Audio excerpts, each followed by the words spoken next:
102வது பிறந்த நாளை முன்னிட்டு மயிலாடுதுறை அருகே பல்லவராயன்பேட்டை கிராமத்தில் அமைந்துள்ள நரிக்குறவர் மாணவ மாணவிகள் உண்டு உறைவிட பள்ளியில் நலத்திட்ட உதவிகளை மாவட்ட திமுக செயலாளர் நிவேதா முருகன் எம்எல்ஏ வழங்கினார்.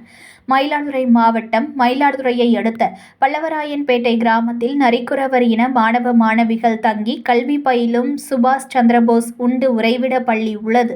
இப்பள்ளியில் 100க்கும் மேற்பட்ட மாணவ மாணவிகள் கல்வி பயின்று வருகின்றனர். இங்கு கலைஞர் மு. கருணாநிதியின் 102வது பிறந்த நாளை முன்னிட்டு மயிலாடுதுறை நகர்மன்ற திமுக உறுப்பினர் சர்வோதயன் ஏற்பாட்டில் குளியல் சோப், பேஸ்ட், பிரஷ், ஷாம்பு, சீப், தேங்காய் எண்ணெய், துணி சோப்பு ஆகியவை அடங்கிய தொகுப்பு வழங்கப்பட்டன. இதனை திமுக மாவட்ட செயலாளர் நிவேதா எம். முருகன் மாணவ மாணவிகளுக்கு வழங்கினார். நிகழ்ச்சியில் கலந்து கொண்ட சிறப்பு விருந்தினர்களுக்கு அப்பள்ளியில் மழலை செல்வங்கள் பொன்னாடை போர்த்தி கௌரவித்தனர். செய்திகளை உடனுக்குடன் தெரிந்து கொள்ள லைக் பண்ணுங்க, ஷேர் பண்ணுங்க, சப்ஸ்கிரைப் பண்ணுங்க, மறக்காம கமெண்ட் பண்ணுங்க.